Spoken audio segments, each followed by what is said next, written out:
E aí, prontos? Então, espero que vocês estejam gostando do evento até agora. Então, bem-vindos de volta. Então, agora é um grande prazer para mim apresentar a vocês esse painel de inovação tecnológica e tivemos a sorte de ter 3 importantes panelistas aqui com a gente. O Dr. José Roberto Boasson de Marca, o professor Celso Masaki Hirata e o Dr. Gustavo Tuca, daqui do Rio de Janeiro. Eu vou fazer uma apresentação um pouco mais longa, um pouquinho de cada um deles, e o que eu gostaria de fazer é o seguinte: eu acho que tem umas ideias muito interessantes na minha conversa com os panelistas que eles gostariam de colocar, então eu vou passar a palavra para cada um deles fazer um posicionamento sobre essas ideias deles, e a sequência dos 3 não vai tomar todo o nosso tempo, e aí a gente sobra um tempinho no fim para ter uma discussão e provavelmente ancorada nos pontos que eles vão levantar. Ok? Então, for the rest of the audience, we're going to do this in English, and we will have translation from Dr. Tutuka.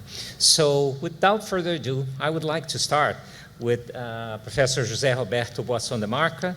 He's a professor at the Pontifical University Catholic of here in Rio for many, many years.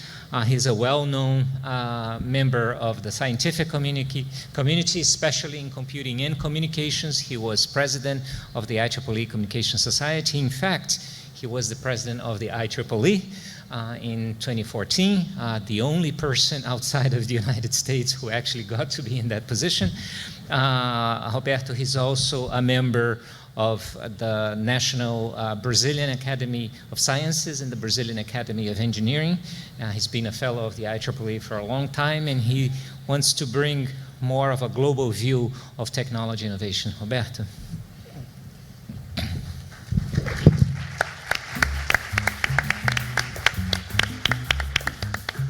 Boa tarde a todos. Good afternoon. So as Rico said, we speak in English.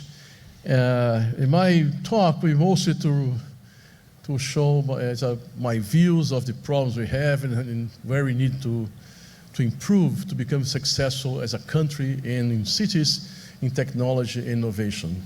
So that's a good start slide. Brazil is one of the top 10 economies of the world, somewhere between 6th and 8th, depending on the value of the dollar. It's in the top 20 in scientific output. It's about 13, 18, depending which area you're talking about. Engineering is about 18. But we are ranked number 70 in the Global Innovation Index in 2015. So there's a big gap between our scientific output, our economic power, and what we're doing in technology innovation. So something's not working right. Despite all the programs that the government, federal, state, and sometimes city governments have.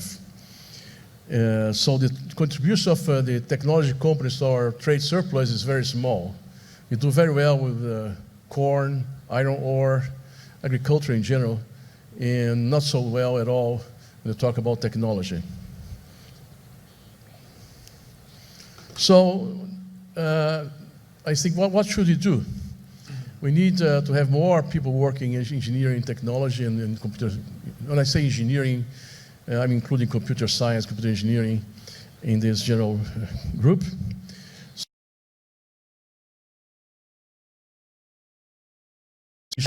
Companies in technology to be bringing more wealth to the country. I don't think that this has worked very well in the last 10, 15 years. So we need to be more, advance more in the knowledge-based economy. And again, here you can be as a country, but also can be very helpful and very important for regions or cities like Rio de Janeiro, which I think has a good potential. And I think we should aim at eventually be a leader in some areas in the world, certainly in Latin America, but also in the world. I speak as a Brazilian. Of course, we want all of Latin America to evolve.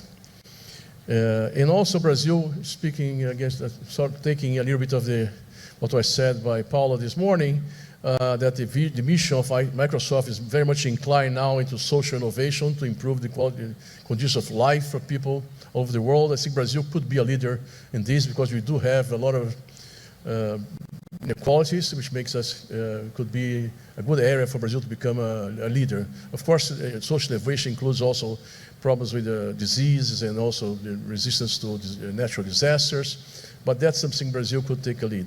Next. Oops, sorry, there's no next. I am next. So what we need, I think the one problem we have here is that we don't have real planning in Brazil. So we do really need some long-range development plan for science, technology, innovation, and industry together. Maybe at least 8 years. If you don't do less than that, it doesn't work.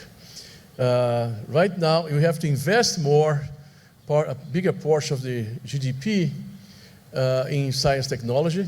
Nowadays, we have about 1%. Korea is 3.8%. And so that shows them there are most developed nations and some of the developing ones are 2.5 and above. Israel is the top with 4. So something we are not investing enough. And in addition to that, the contributions from industry are very small in comparison to other countries. In most countries, significant contributions from industry in R&D, in funding, that matches and exceeds what the governments spend. In Brazil, it's much less.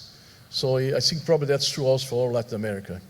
So that's something we have to change. How can we make our industries invest in R&D like Microsoft? I try to remember what Rico told me a week ago, 2 weeks ago, that Microsoft, and I may be wrong here, you can correct me, was investing about $11 billion in R&D. So $11 billion, 40 million reals. That's, in my calculation, somewhere between 4 and 5 times the budget of the Science and Technology Ministry. So that's more or less where we are. So one company invests 4 times more than the country, the national government. Another thing we are very bad, and that you can take from leader, also example from other countries, we are very bad into setting up priorities. In general, Brazil, I saw a presentation by the Secretary of the Planning of the Ministry of Science and Technology a month ago or 2 months ago, and he had 70 priority areas. 70 with 1/4 of the budget that Microsoft has. Something is wrong. So we have to be encouraged to set up priorities right. You cannot be good at everything. Another very important point, reduce the unnecessary bureaucracy.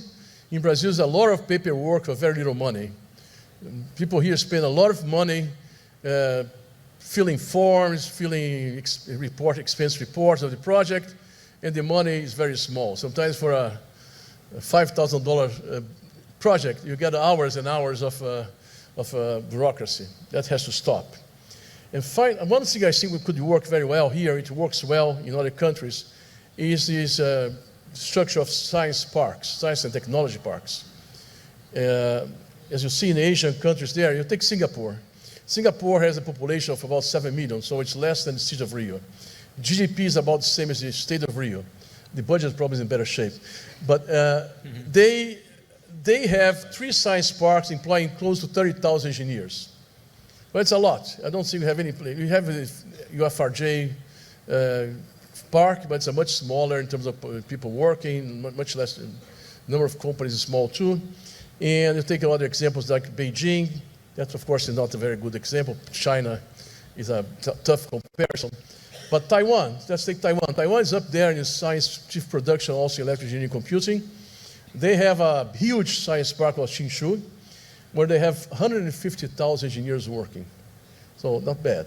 And also have other parks nearby with a lot of companies too, more than 400 very successful companies. So I think this model of putting together universities and industries in a park, people interacting, students going back and forth, is working well in other countries. Here in Brazil, we have very little of this. And also very few innovation hubs. That's very important for innovation. Lots of countries are adopting this, of course, in addition to the United States. And I even found a very successful one in Nairobi, Kenya. In Brazil, we have one, Cubo in São Paulo. That's another, some people have mentioned here, have a long-term difficulty in having university and industry working together. University doesn't want to put any money. They think that university work is sort of cheap, and so that doesn't work. So we need some, probably the government to help there. Maybe the Sparks and Hubs will help this. The European Commission has a good approach for these big projects where they force university and industry to work together. The industry is required to put some money in the projects. Fostering entrepreneurship. We have just heard that there's some efforts going on, but the results seem not to be very good. We are failing. We have this Startup Brazil, Startup Rio, but when I went to the site to look for the results, I couldn't find. There's no public available, at least for the federal FINEP, results of these projects. And maybe we can mimic what happened in Embrapa, which was very, very successful in agriculture. Brazil is very strong into agribusiness. And maybe we can do some government R&D institutes in technology, specific technology that could be of very importance for Brazil, like maybe transportation, something that will help and also make this triangulation between university, government organization, and industry. And also, well, we need to increase the number of engineers and computer scientists graduating every year. I don't know its current number. Let's say it's 40,000. I think it's 30,000. We have a big deficit in engineers in Brazil. I have to quote China, 700,000. So if you divide by 4 the population, it's still way ahead of us. But I can quote other results. Vietnam, each university there graduates about 2,000 engineers a year. So we are way behind. So that's something we have to work. We have to also be open, in my opinion, to attracting talent from outside Brazil. I think that's very important because we need these people can bring experience, can help others. And I think we should continue to attract R&D centers like Microsoft. Again, it's a very good place to open engineering and computer science positions for our people, because they have the experience. They're going to work with a more advanced culture in terms of work. They're going to be experience new cultures, and they can later on leave that place and open their own company and foster more development. I think you also have to create some incentives for patents. We don't have this very much. We don't participate very much in standardization groups. There's no support for that. And then you have to give more incentives to work that flows through this value chain of a patent, a product, and a business. So that's what the government should be creating a structure and benefits for that. And I'm going to, sorry, but I speak of, still have some time, speak of metrics. I think the current metric used by the government to evaluate research, which is just counting papers, doesn't work if you want innovation. It's actually maybe a negative. People that only work to publish papers, and then they put very incremental new results there. They count more papers, but then nothing results of that. These papers are, okay, they're published, some readership, but we need, for example, to at least have an equal footing patents, or if a program of electrical engineering has a significant number of startups success that came up from that program, that's great. So that should count also. So that's something to think about. And that's maybe a worldwide problem of this bean counting of papers. And finally, in the last 30 seconds, education. We need to improve the quality of education in high school. You heard about some efforts by Microsoft. IEEE has its own solution with TISP, which is training of the high school teachers, so helping them with the experiments. So our groups of people, which are scientists and engineers, developing experiments to teach the high school professors, instructors in science and technology. We have to increase the motivation for people to join these careers. Right now we have a major problem in society. They don't, in Brazil at least, I think in Latin America may be true too, but not true in China and others, that engineering is not very well regarded in society. People want to go through finances and law, and so maybe you need a government effort there to advertise and maybe have some competitions among students that are very visible, and so people can realize that it's good. Engineers as a career, or technology as a career, is rewarding, and you can make some money. That's today in our society is not very good.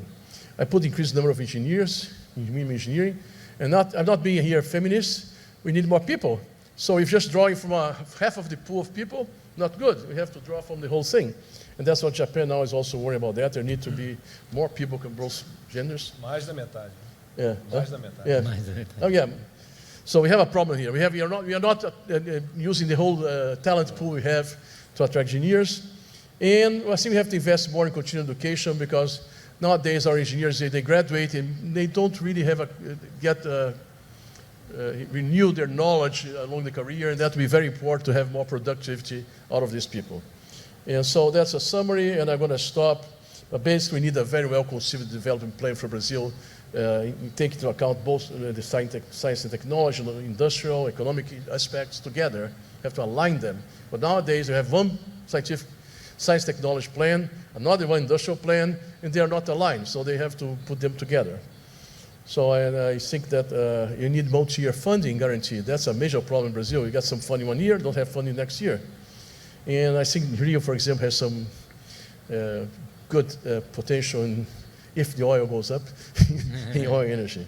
So I think you need to make it possible that Brazil and other countries in Latin America will be technology leaders also, join the technology leaders of the world. Thanks very much. Thank you, Roberto.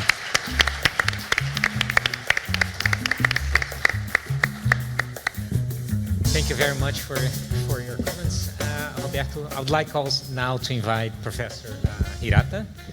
Professor Celso Hirata, he's with the professor of computer science at the Technology Institute in the Aeronautics. After graduating from ITA, he got his PhD in computer science from the Imperial College. He's well known for his work in the areas of distributed systems and security, and has worked on some very large-scale projects on that. Celso. Sorry. Thank you. I would like to thank Microsoft for this opportunity. I think that's a good demonstration of a very, I would say, important action for improved innovation between university and companies. This meeting, I think, is a very interesting meeting that I think you can enhance the exchange ideas. Okay. I'm going to talk about the technological innovation in Brazil from the perspective of academia. Okay, I have to say that this academia is very biased to my institute views. Okay, ITA, Instituto Tecnológico de Aeronáutica. ITA is the origin of the Brazilian aerospace cluster.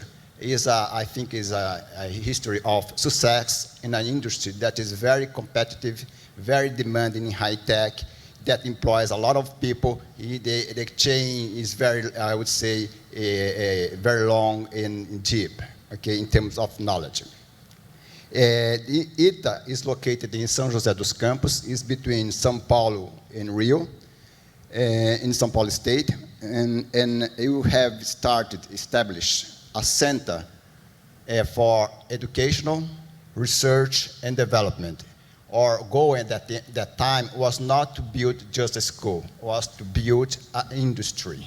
So to build an industry, you have to build you have to build a school. You also have to build the research institutes. ITA from 1950, you have a lot of impacts. That are the sectors, mainly are related to the aeronautics, defense, transportation, and also telecommunications.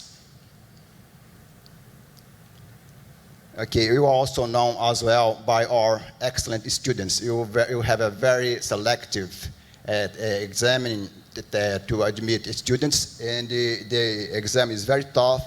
That's why our students, I would say I have to stress that our students perform very well.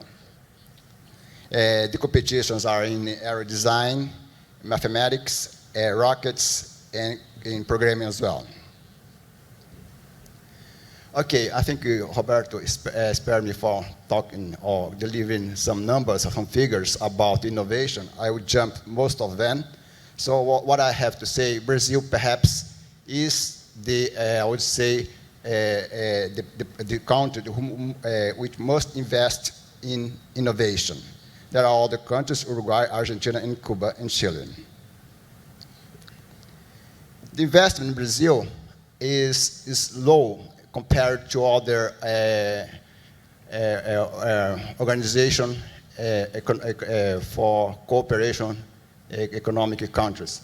In that sense, our investment is around 1.2%.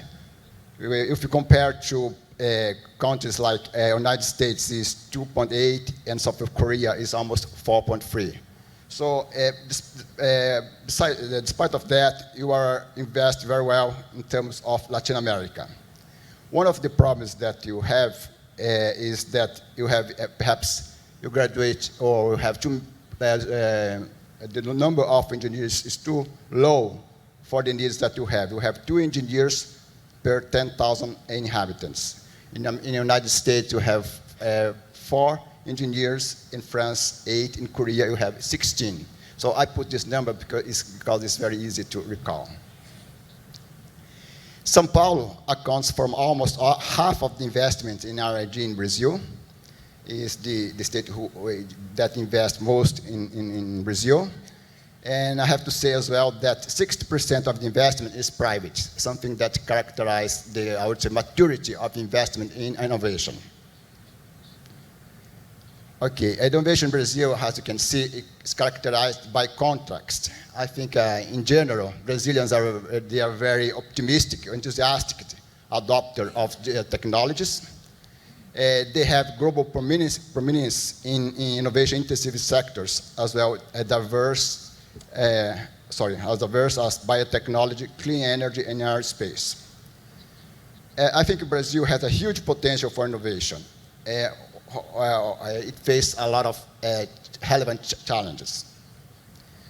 The sectors that you need research and development, or that you also invest are aeronautics, agriculture, energy, mineral, oil, health, and IT, telecom. One of the reasons for aeronautics is because of the, I would say, the need of the state to assure sovereignty. And there is, I would say, constant investment from the federal government to create the aeronautics industry. Okay.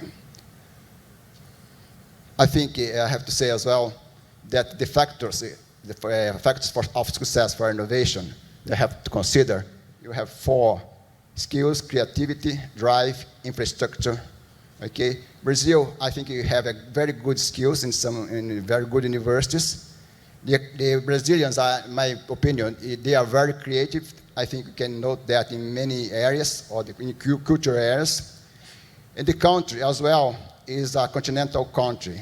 So you have a lot of innate challenges in biodiversity, energy, and agriculture. One of the problems that you have is drive. Okay, our companies do not invest too much. Our government as well have some problems because it depends on funds. The funds are occasionally available. So the investment is government-driven, not state-driven. Okay, in terms of infrastructure, for some sectors, you're very well arranged. For instance, in aerospace, agriculture, you are very well arranged. One thing that is crucial to that is the building partnerships. Embraer is an example of partnership. The company almost went bankrupt in 1994. So the way to save the company is to privatize. And not only to privatize, but the Embraer had a project of aircraft, regional aircraft, but they don't have money, they don't have funding. So the way to solve this problem is to make a huge partnership of many companies. Most of them are from abroad. And they managed to do that. And this model of designing and development is innovative as well. So that's established as well partnering for all the companies in the aeronautics sector. Okay, I'll jump that. I think the one important thing I have to say is, since you are in this community, academic community, the question is how universities can help on that. I think universities have to find themselves the sectors they are identifying. In Brazil, there are many very good universities, and for instance, in Rio, I have a lot of oil activities here. In all the states, you also can find in terms of agriculture or other things, energy, for instance, Ceará. So I think you have to, the university has to understand what are the strategic sectors they have to involve. One thing I think is very crucial is to graduate competent professionals. So the professionals have to be innovative. I think the professionals we graduate now, they have very deep knowledge, but they don't have skill in, I would say, initiatives. So there are many reasons for that. One of them, perhaps, ourselves, our faculty, you are not innovative as you should be. Okay? So I think the call is perhaps to change a university to be innovative. I'm saying not change the way you give class, but the whole structure of curriculum, the way the activities are performed in class. And I think the idea is to respond to the students' demand. I think if you do that, for instance, building partnerships, for instance, you have a joint program with Embraer, you graduate 900 professional masters. And this human resources enable to develop a very successful project. This is KC-390, this is an air cargo, this is a multi-billion project. In innovation also, the university has to understand that innovation is an intersection of three areas: feasibility, viability, desirability. Feasibility it has to do with the science, maths, and so on. Viable has to do with economics. The product or the service has to be economically interesting. Desirability the product or the service has to attract the attention. People have to desire, persons also have to desire that product. That's the idea of Richard Miller from Olive College. I have to say as well that our students, they are innovative, but our staff, perhaps our system is not. And they feel that. And there is a workshop at ITA in 2012 called Why Do I Hate ITA? Because of extensive demand that you put on, or pressure that you put on the students. You not, I would say, not giving them the initiative, the creativity to go to entrepreneur in new programs. The education not has to teach, but you have to inspire our students. And the experience has to add value for everyone, to the professors, mainly to the students, because the students are the main product of the university, not research. I think we have been discussing with MIT as well, a lot of good universities. The main impact that universities have is not on the research they produce, but the students they graduate. Okay, I think that's perhaps you can, I would say, summarize the ideas that you are trying to do at ITA. Innovative engineering education, where industry in technological challenges, and the research has to be focused, okay, in strategic sectors for the university. Thank you.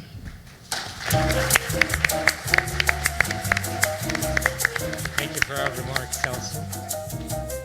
Okay, now, last but definitely not least, I'd like to introduce Senor Gustavo Reis Ferreira, also known as Gustavo Tutuca. He got his nice nickname from his father, who was the former mayor of Piraí. And Gustavo, he's one of the youngest and most active state representatives here in Rio de Janeiro. And today he is the State Secretary for Science, Technology, and Innovation for Rio de Janeiro. He entered into politics as Municipal Secretary of Sports and Leisure for Piraí. And while in Piraí, he actually coordinated a project called Digital Piraí, which was recognized by UNESCO from funding and recognition as one of the most important, one of the strongest examples of digital inclusion projects. So, Gustavo? Thank you.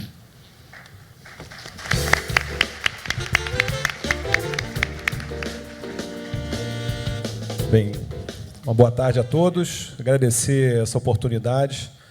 Pedir licença para falar em português, acho que eu vou ser melhor entendido em português. Mas, como o Rico falou, eu venho trazer aqui um pouco da pitada do poder público em todo esse contexto de inovação que a gente está debatendo aqui muito forte, que é um debate que vem acontecendo mundialmente, principalmente nos países em desenvolvimento, e não é diferente aqui no nosso estado do Rio de Janeiro. Eu passei por uma experiência, como foi citado ali no meu currículo, de implementação de uma política pública interessante de inclusão digital no meu município, o município de Piraí, que hoje tem em torno de 26 mil habitantes. É um município que o nosso atual governador, Luiz Fernando Pezão, foi prefeito da cidade e, há mais de 10 anos atrás, investiu em ter uma rede própria de comunicação, com que fez a gente tirar um grande gargalo que nós tínhamos em Piraí para o desenvolvimento econômico. Então, isso mostra que inovar e mostra que ousar em tecnologia faz sim o município se desenvolver, e Piraí se tornou referência, e o governador, hoje o governador Pezão, vindo de uma cidade de 25 mil habitantes, se tornou governador do estado do Rio de Janeiro, dos estados mais importantes do nosso país.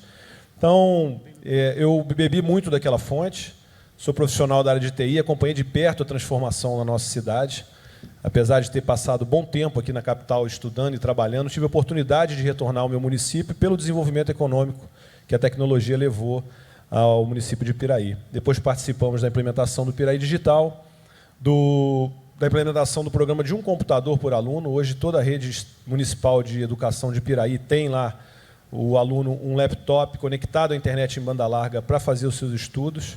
Então, isso tem transformado a história da minha cidade, e eu acredito que, brevemente, aí, nós vamos ter grandes resultados oriundos da nossa cidade de Piraí. Mas eu queria dar minha contribuição nesse debate, falando um pouco do que eu entendo ser o papel do poder público nesse cenário.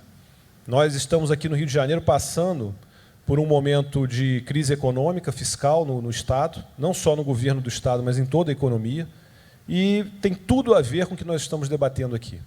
O Rio de Janeiro hoje passa por essa dependência, por essa crise, por causa de uma dependência de uma commodity, que é o petróleo. Hoje a economia do Rio de Janeiro gira em torno de 30% dependente da indústria de petróleo. A nossa previdência pública era toda planejada com recursos oriundos de antecipação de royalty do petróleo. Quando isso foi planejado, o royalty, o preço do barril do petróleo flutuava na faixa de 110 a 130 reais o barril do petróleo. Dólares, perdão. Dólares, e hoje nós trabalhamos numa faixa de 30 dólares do barril do petróleo. Então, esse planejamento foi todo por água abaixo, porque nós cometemos lá atrás, pode-se dizer, um erro de vincular um planejamento a longo prazo a uma commodity que o Rio de Janeiro é dependente. Então, com a falta desse recurso para a nossa previdência pública, o que acontece é que o caixa do Estado, o próprio recurso do Estado para o custeio, para a manutenção e para investimento, tem que suprir essa falta no caixa da nossa previdência pública. E, paralelo a isso, a indústria do petróleo passa por uma grande crise aqui no nosso país, especialmente aqui no Rio de Janeiro, onde está situada a Petrobras, onde tem os maiores poços de exploração de petróleo e a maior parte da indústria de exploração instalada aqui no estado do Rio de Janeiro. Com isso, a principal economia do estado teve uma queda abrupta de arrecadação. Nosso ICMS, nosso imposto principal aqui do estado, sofreu uma grande queda, e aquele recurso que também serviria para cobrir a previdência pública também está escasso, porque não está arrecadando imposto, porque nós somos muito dependentes da indústria do petróleo. Então, esse é o momento econômico que o estado do Rio de Janeiro passa.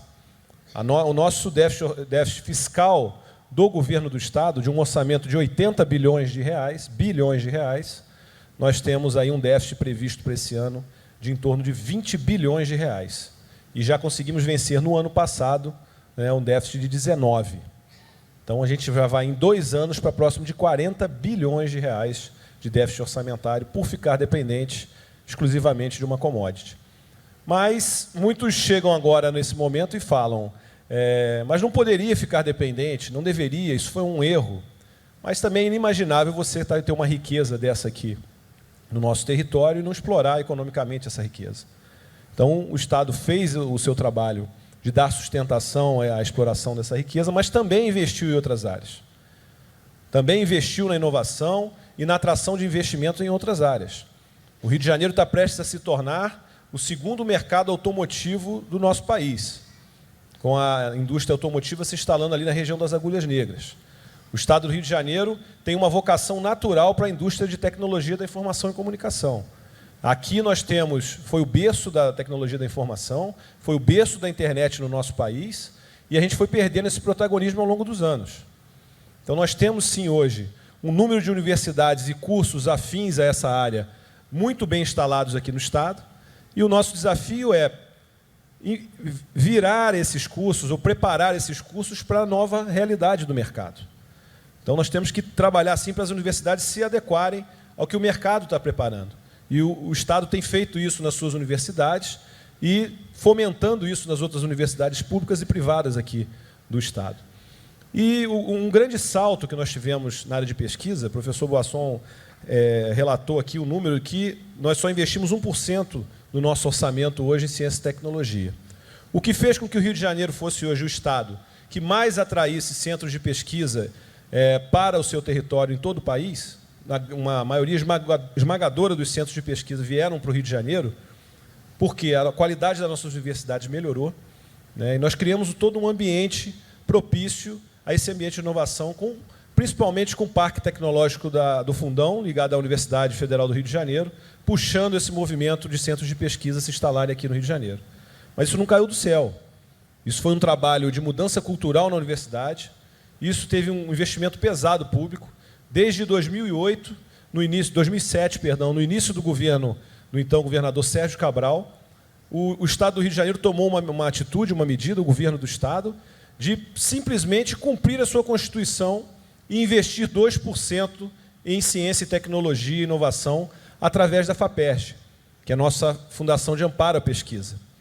Isso fez com que os recursos fossem alavancados, as universidades e todo o meio acadêmico e de pesquisa pudesse estar recebendo esses recursos, e a gestão desses recursos fez com que o Rio de Janeiro tomasse um protagonismo na área em todo o país. Então, esse foi o primeiro passo, quando a gente garante o recurso da FAPERJ para o investimento, o recurso público, que é, sim, muito importante. Mas não adiantava só, e não adianta só a gente colocar o recurso. A gente tem que aplicar bem esse recurso. Inverter essa lógica de só investir em pesquisa básica. Precisamos investir em pesquisa aplicada, gerando inovação. E aí que, na nova gestão agora da FAPERJ, nós temos uma missão, que nós chegamos ao ponto de ter 80% do recurso da FAPERJ aplicado em pesquisa básica e 20% em pesquisa aplicada. E nós precisamos inverter essa curva. Nós precisamos aumentar o recurso, e para isso estamos tendo diversas iniciativas e programas incentivados pela FAPERJ. Nós estamos formando toda uma estrutura em que a nossa meta é criar 150 novas empresas inovadoras no Rio de Janeiro por ano. Essa é uma meta que já passa por um programa de criação de startups aqui no Rio de Janeiro. Nós já temos um programa de startup chamado Startup Rio, que o primeiro eixo de desenvolvimento de inovação é na área de TI. Então, hoje nós estamos na segunda turma do Startup Rio, que nós recebemos 60 projetos, cada um com três, como posso dizer, inovadores que fazem parte dessa equipe, pessoas que estão se dispondo de diversas áreas, mas para o desenvolvimento de empresas de startup de TI. Isso hoje está funcionando. Investimento de R$100 mil de recurso a fundo perdido para cada uma dessas ideias, mas não só o recurso. Parceria com o mercado, parceria com a iniciativa privada, principalmente no treinamento, parceria muito forte com o SEBRAE para o investimento na qualificação do empreendedor. Então, o Startup Rio já está em curso. Estamos em vias de lançar um programa de startup para biotecnologia, também para a economia criativa, junto com a Secretaria de Cultura, e nanotecnologia.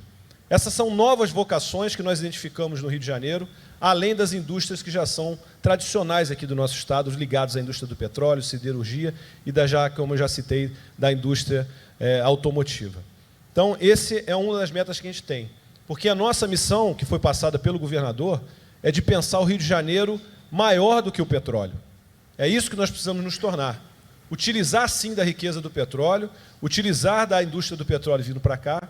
E aí eu queria citar um exemplo de uma empresa chamada EMC, que instalou aqui no Rio de Janeiro, por causa da indústria do petróleo, uma empresa muito forte em Big Data, que instalou aqui no Rio de Janeiro um centro de pesquisa voltado para a prospecção de petróleo em águas profundas, junto com a Petrobras, ali no Parque do Fundão, mas que o seu primeiro programa de produto de alcance mundial desenvolvido nesse centro de pesquisa foi um produto em conjunto com a Prefeitura do Rio de Janeiro, um produto para cidades inteligentes usando Big Data.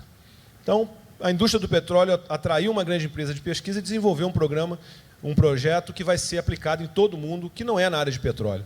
Então, isso a gente precisa explorar cada vez mais. Estamos também lançando um programa já em andamento chamado Flutec, que é para a organização do sistema de parques tecnológicos. Eu, como tricolor, tenho chamado de Flusão Tech, para poder incentivar aqui os nossos tricolores, mas principalmente o Augusto Raup, que é presidente da FAPESG, que é vascaíno, adora esse nome. Então, o Flusão Tech está aí em andamento. Nós já temos um edital da FAPESG que foram contemplados diversas iniciativas de parques tecnológicos aqui no Rio de Janeiro, da ordem de 20 milhões de reais, só para esse edital da FAPESG para parques tecnológicos, além de incentivo. Isso vai proporcionar que nós possamos incentivar outros parques tecnológicos. Nós temos duas metas muito claras para parque tecnológico. Uma é que já estamos em conversa com o cluster automotivo da região das Agulhas Negras, junto com a Universidade do Estado do Rio de Janeiro, para consolidar um parque tecnológico na área automotiva na região das Agulhas Negras, próximo ao UERJ, e o cluster automotivo. Aí eu estou falando de MAN, Volkswagen, Nissan, Peugeot, Citroën, Jaguar Land Rover, Hyundai, Heavy Industry e Michelin. Todas essas indústrias estão instaladas e já organizadas num cluster e querem investir num parque tecnológico. E uma outra vocação muito forte aqui do Rio de Janeiro é o investimento na inovação em TIC, como eu disse. E a região serrana do Rio de Janeiro, que precisa de investimento e se desenvolver, como não tem grandes áreas para atração de indústria, a área de TIC vai ser, sim, prioridade para a gente.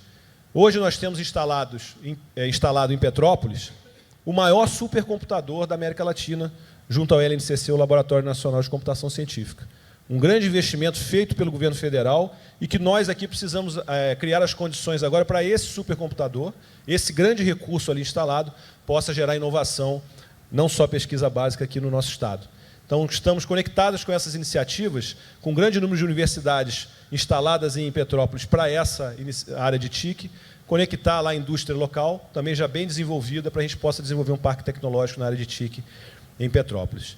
Então, temos outros desafios na área de infraestrutura, melhorar a nossa infraestrutura de comunicação, né, professor Boasson, que é um grande desafio do país, especialmente do Rio de Janeiro, pela sua topografia.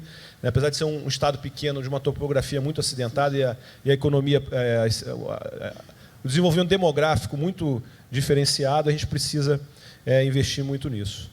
Então, eu estou muito animado com esse novo mercado para o Rio de Janeiro, é a nossa vocação.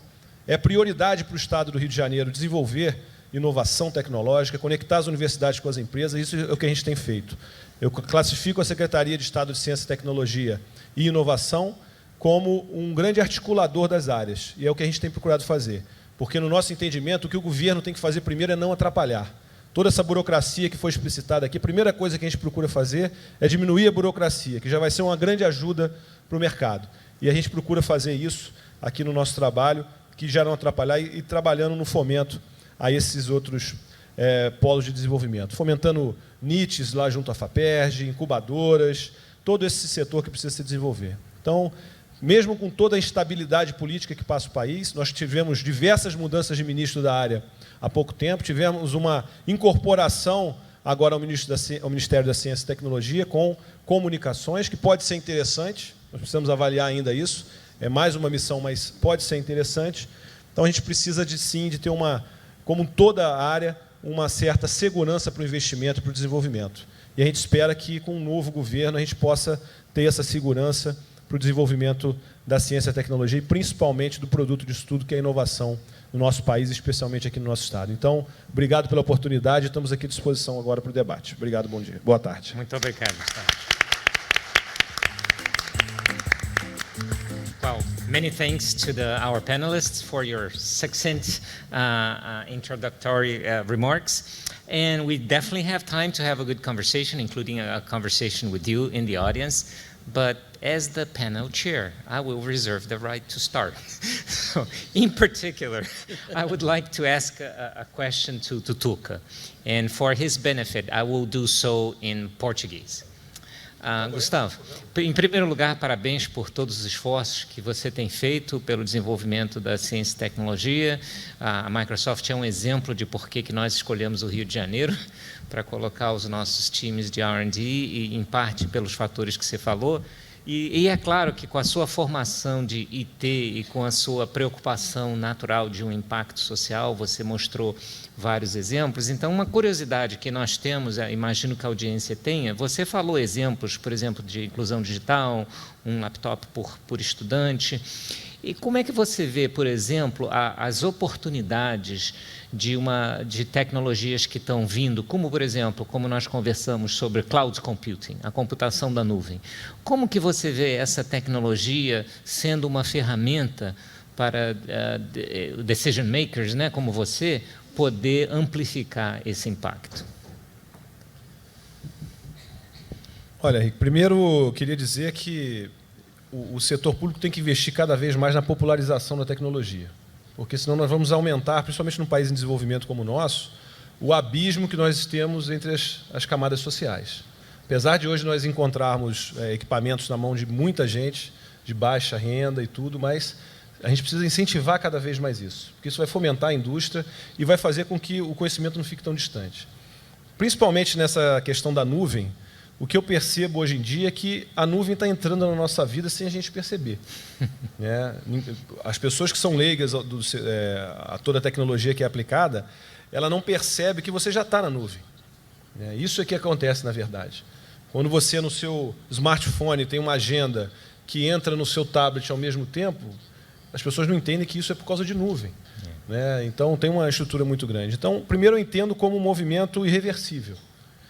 E uma preocupação que eu tenho, quanto homem público, como agente de governo, é criar as condições para que os nossos países em desenvolvimento não fiquem para trás também nisso.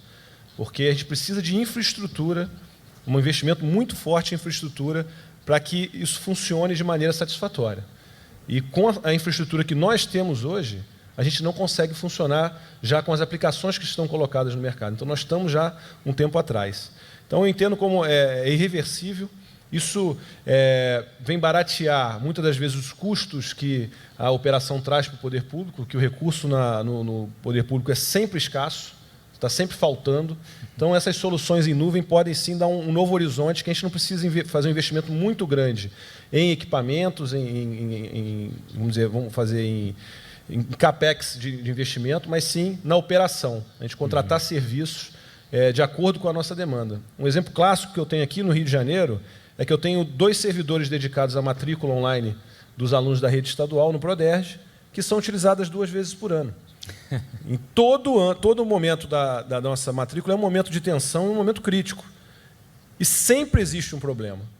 Para que eu preciso ficar com 2 máquinas dessa parada praticamente o ano todo, custeando a operação dessa máquina para ser utilizada só 2 vezes no ano e no momento crítico? Então, isso tem que ser extrapolado para a solução em nuvem. Isso já está com o martelo batido internamente no governo e é um dos exemplos que vai baratear a nossa operação e a gente também vai ter a oportunidade de melhorar tecnologicamente a solução para o cidadão. Então, a nuvem hoje é uma solução irreversível e de grande valia para toda a população.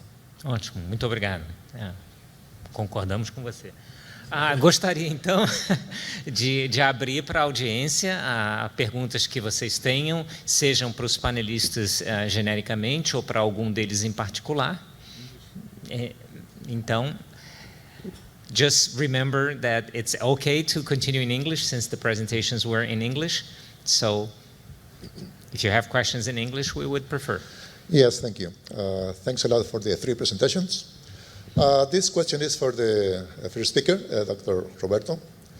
So you mentioned the need to change, revise the metrics to assess and evaluate research. I believe it is at a individual level, institutional level, country level, so the different levels. One problem that I see, in my case, my institution, my country, Mexico, my name is Francisco Cantú from Tec de Monterrey, Mexico, is that the citations per paper is a very well-established metrics to assess research internationally, very easy to compute, to calculate. There are beautiful databases that tells you what is your age index, different levels. And this brings prestige and recognition to the individual, institutional, and country levels. So how to deal with that? So one effort I have seen recently is, for instance, the number of patents, international patents, that cite your papers individually or for the institution or for the country. However, this does not assure that you as a researcher are taking advantage of the knowledge you are generating, because someone else may be taking advantage of that knowledge published on journals. So this brings me to the question of the ecosystems that are needed at the regional level, at the city level, at the country level, in order to capitalize, to take advantage of the knowledge generated by the researchers of a given country. And I see a challenge on how to design such ecosystems that allows you not just to take advantage of knowledge generated locally, but also the knowledge that is all over the world and that is available. Included not just papers, but also patents that have expired, for instance, and that can take the advantage of. So these are the concerns I have regarding how to develop alternative metrics to the published or perished citation per papers that all the professors, researchers in universities have to face with. And I would like to hear your thoughts on this issue. Thank you. Well, I'm not sure I know the answer. I mean, what should be the best metrics? But I know at least that having only citations or impact factor as a metric doesn't work. Counting papers doesn't work either. I think there's a concern all over the world now that what we went through probably too far in a direction of trying to evaluate the research by volume and not so much by quality. Impact factor is very easy to manipulate. I can tell you a whole story within IEEE of studies we did about that you should not use one single metric. And so even for research, you should not use a single metric. So we have a problem there too. But I think if you want to stimulate technology, innovation, we have to allow other metrics. Patents would be a good one. Let's suppose I submit my bio to the Brazilian Agents Capes, and I'm sure the publication in a journal will be counting more than a patent, even if very few people read that paper. I think that I need to know the number, maybe 70% of the papers are not really cited. So there's a huge number of the publications which are not so good, or are not relevant, let's say.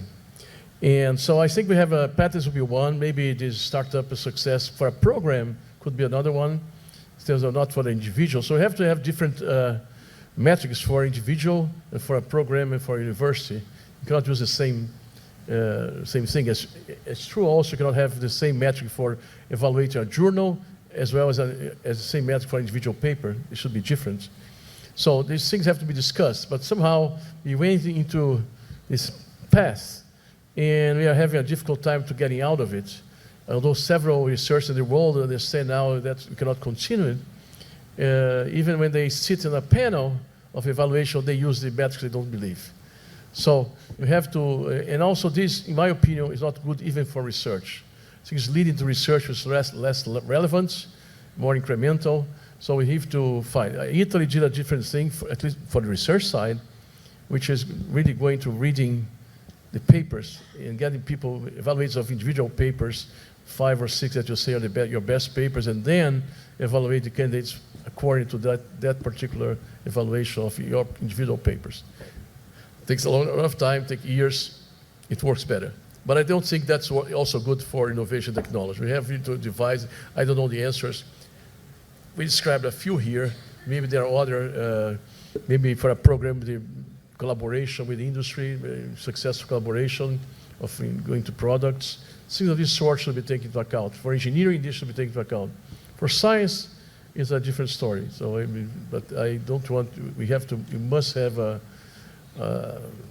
relevant engineering that will lead to our country, or the countries in Latin America, to be also a participate in this knowledge economy.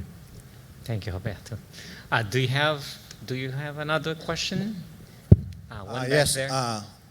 Yes. You know, I like panels because panels is an opportunity to have controversies and discussions of good ideas, right? So I want to raise a controversy here. You know, I do not agree with this view of prioritizing the areas for funding. I think it's an error, and I think that having a small number of areas on which to do funding is even worse. And you know, let me give you an example of this. In the 70s, right? A few people in the 70s, I don't know, maybe 20 of them, they invented something, and that something changed the world. And that thing is called the internet. And at that time, that thing that these people were working on, it was not a priority. And then in the 80s, even fewer people, they were working on something else. And that thing also changed the world. And that thing is called public key cryptography, right? And that thing was also not a priority. So instead of prioritizing the areas of funding, I think that the government should let people do whatever they want to do, whatever they are passionate about. And instead of prioritizing, ask these people to do quality work. And quality means that you submit your work or your research to be evaluated by peers, in top conferences, in top journals, and then ask for that. And I think that that's the proper way of having good innovation, groundbreaking innovation. And the examples are not only in computer science, also in pharmaceuticals and in medicine, there are stories like this one. I guess this would be first, I guess the secretary can continue. But when I was talking about prioritizing areas, I'm not thinking so narrowly as you are thinking. I'm not thinking about individual research. I'm talking about IT, nanotechnology, biotechnology, aerospace, agriculture. These are the priorities. I'm talking about government now.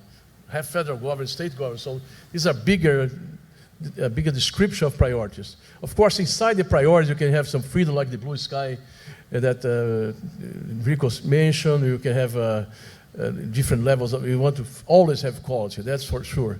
But my view is that a country or a state or a city does not have infinite money. So they have to make priorities. They have to decide, in case of companies, their core business and attack that. So if you try to fund everything from, I remember when I was a director of CNPq, I had to fund a guy who wanted to study capybara in London. So, yeah, it's important to study capybaras. Yeah, probably is. Is it important to study in London? Maybe not sure. So there is, I mean, you have to decide. I know that capybara. Okay, that's a good place to study capybaras. So we need to have we don't have infinite money. The country must decide what it wants to be good at and then invest. But you talk about big areas and not individual topics of research that you're talking about. Gustavo, would you like to gostaria de adicionar nisso? Realmente, só para fortalecer a palavra do professor Boasson, realmente é isso. Como eu disse no discorrer na minha fala, o poder público tem sempre recurso escasso. A gente nunca tem um recurso necessário para aplicar em tudo. E se a gente pulverizar o recurso em todas as áreas, é melhor a gente estruturar algumas áreas e essa escolha de prioridades é feita de acordo com o estudo, com a área de desenvolvimento econômico, pesquisa com instituições renomadas, que a gente identifica essa necessidade e vocação do desenvolvimento do Estado. E isso é a vocação aqui do Rio de Janeiro. Eu não posso investir aqui no Rio de Janeiro, por exemplo, em agricultura extensiva, já que eu tenho pouca terra disponível para esse tipo de aplicação. A indústria aeroespacial, São Paulo pegou como vocação dele e desenvolveu essa área. Se você pegar em cada estado e desenvolver lá no estado a sua vocação, a gente vai poder estar contemplando muitas áreas.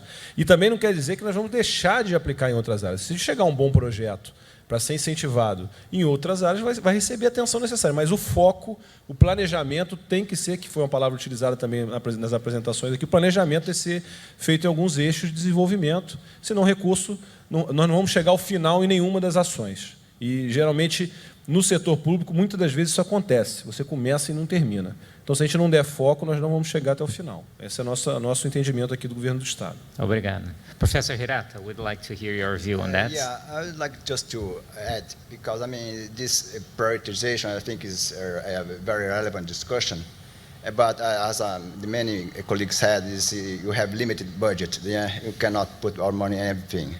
But what I have to say as well, that it is not to be biased, that I would say that research, basically research is very, very important. I think what criteria that you have to decide what basic research that you have to invest, I think depends a lot of the scientists involved, the managers who will decide the funding. But the criteria, in my opinion, is if the research, in spite of being basic or applied, adds value to what I would say the usage of that technology or the service you have, I think that's a good criteria for all the partners to decide about the priority of that research. That's it. Okay, thank you. With that, since we are a little bit over time, and also in respect of the time of our panelists, I would like to close our panel and thank all the panelists for your comments. Thank you again to all of you.